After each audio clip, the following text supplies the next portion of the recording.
Here's another important video from the Personal Defense Network.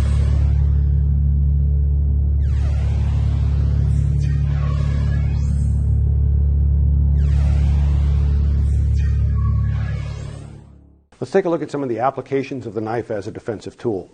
So what we're going to look at is, based on our understanding of angles, how do we classify attacks coming in at us, how do we deal with those, and how do we understand what we call defensive responses. Essentially 4 basic things that we do that can apply to all angles, but in some cases will give you more or less tactical opportunities or tactical advantages in particular situations. We'll see how that works. In this case, what's going to happen is Rob is going to take a swat at me with an angle 1. So he's striking.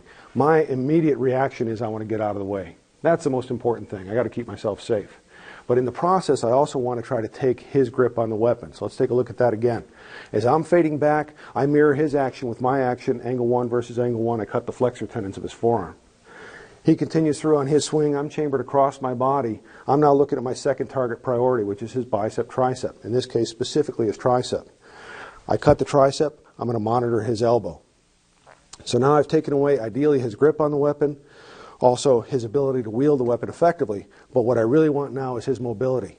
My next target is going to be his quadricep muscle. Now in this case, because of the position he's in, I'm actually pretty lucky in that I've got a twofer. I could take this leg, or ideally both. Cut both of those, drop him. Again, that's my sprint to safety. So I'm combining what are natural motions as far as cutting angle 1, angle 4, angle 3. Very easy side-to-side motion, very natural, and I'm also combining that with our understanding of targeting. So if we put that together a little bit more fluidly, Rob strikes, I would cut, cut, cut. Again, that's going to put him down on the ground, put me on my sprint to safety. A little bit quicker.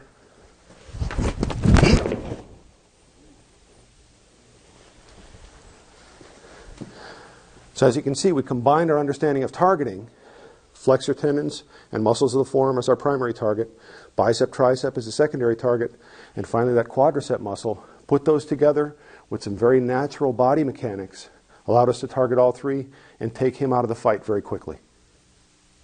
Let's take a look at a defense against an angle 2 now.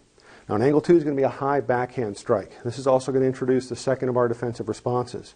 Against an angle 1, we use what was called a pass. We basically intercepted it with the same angle, cut it, and let it go past. In this case, we use what's called a meet. So as the angle 2 is coming in, I'm going to cut and check. Now I can be checking either with my palm or with the back of my arm. This comes right out of our guard position, simply extending this way. Either one is perfectly acceptable. This works a little bit closer up. If I see what is happening and perceive this attack sooner, I can actually reach out and check with my palm instead. Again, either one will work. So the angle 2 is coming in, I cut and check. Now from this position, I'm chambered for an angle 3. I'm going to take this low line shot, take his leg first, come back and take the tricep if I can. If I've already got him down, again, that's my sprint to safety. So the angle 2, he chambers cross body. I cut and check, cut. If I've got him in this position, he hasn't gone down yet. If I need to repeat this angle 3 cut, cut him again, put him down on the ground. Again, that's my sprint to safety. Now let's look at an angle 3. This is going to introduce a defensive response we call a Cressona, which means a crossing action. Because it's angle 3, it's below the level of our elbows. It's going to put it in a situation where we want to go fingers down and blade down in our defense. So we're going to represent that here. Rob is going to try to stick me with kind of a hooking stab with a screwdriver coming into my side here. Again, I want to use the most natural defensive action, which is basically to hollow out, pull my hips back, and try to take away the target area. What that does is it's also going to put my hands naturally forward. Very natural thing to do. Anyone swinging something at your low line, that's something we do very instinctively. I'm also going to turn that into my opportunity to not only cut him, but amp up that cut by using a scissor-like motion of my hands. That's where we get that term Cressona from, crossing. So when he goes to stick me, I hollow out and I'm passing this through. Notice that what I'm doing here is I'm actually cutting his bicep on the first shot, passing his arm through. Now I'm chambered across my body. Once again, I follow my targeting priorities. I'm going to take the tricep, monitor and control that arm, prep him, and make sure that I have good access to my final target. Take that quad, put him down on the ground, and then sprint to safety. Put it together a little more fluidly and then a little quickly.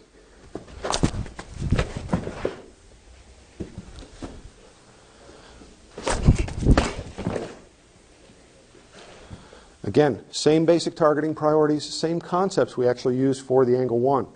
If you wanted to use a Cressona for an angle 1, that's perfectly valid too. The difference between a pass and a Cressona is whether you add that live hand, add that scissoring action or not.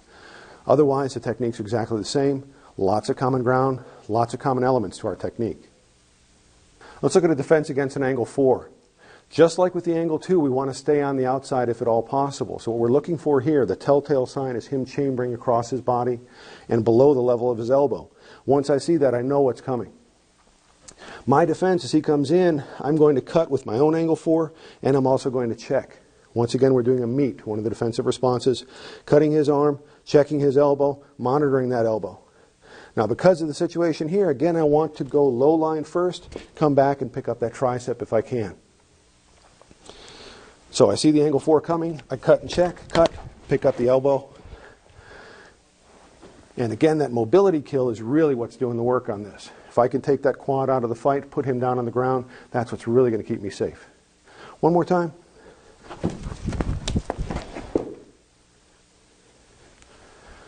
So you see that the elements of the angle 4, very similar to the elements of the angle 2, lots of crossover, lots of overlap, fewer things to remember under stress. Now let's look at a low angle 5. Any kind of angle 5 coming straight in at you is really dangerous because it's coming at a straight line. Trying to move your body offline is very difficult. If Rob is thrusting at me here and I try to move my whole body, all he has to do is rechamber, reorient, stick me again. So the idea of body motion to get out of the way of that, it's very difficult to learn, very difficult to pull off under stress. What I really need to do, though, is to make sure that I change the angular relationship of my body and his hand. Basically what I do is I knock it off center line and force it into one of the other zones, ideally forcing it to the point where I can get to his outside. So if we go back and if you remember what we did against an angle 3, he was thrusting with the angle 3, coming in this way, we did a Cressona motion. Well, in the middle of that Cressona motion, if I simply reorient his weapon so it's pointing straight at me, we've got the same exact structure here against an angle 5 that we would have against the angle 3. All I'm going to do is jump in at that point. The operative part of this is the deflection with my hand, which is one of the fastest things you can do, one of the most natural things you can do, is simply swatting stuff with your palm. If he goes to thrust here, the idea of knocking that aside, very effective. At the same time, I'm also hollowing out. If I add the cut into it, put all those elements together, he thrusts, there's my Cressona. Cut the bicep or forearm, either one is fine. I'm now chambered crossbody. I cut his tricep and again monitor his elbow. Now at this point we're going to go to the low line, make sure we hit our third target priority, which is his quadricep, but we're also going to amp this up a little bit. Remember when we talked about thrusting, the idea of thrust, palm down, turn, and then come out, palm up.